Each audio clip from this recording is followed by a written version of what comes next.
আচ্ছা, এই যে ফেসবুকের যে নোটিশটা দেখে কে কে ভয় পেয়েছে বললো তো আমাকে।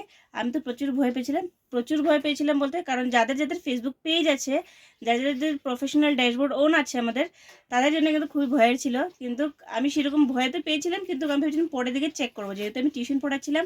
তো সেই জন্য আমি এই সার্ভারটা এরকম প্রবলেম হচ্ছিল বলে আমি বারবার ট্রাই করছি, খুলছে না, বারবার ট্রাই করছি। আর এদিকে শুনেছিলাম যে ফেসবুক আর ইউটিউব নাকি বন্ধ, ফেসবুক আর ইনস্টাগ্রাম নাকি বন্ধ হয়ে যাচ্ছে, ব্যান্ড হয়ে যাচ্ছে টিকটকের মতো। তারপরে একটা ভয় ঢুকে গেছিলো। তারপরে ভাবলাম যে না, টিউশন পড়িয়ে তারপর না হয় পরে ট্রাই করে দেখবো কি হচ্ছে আর কি। তারপরে দেখলাম না, যে এটা টেকনিক্যাল এরর ছিল, এটাতে ভয় পাওয়ার কোনো কিছু নেই।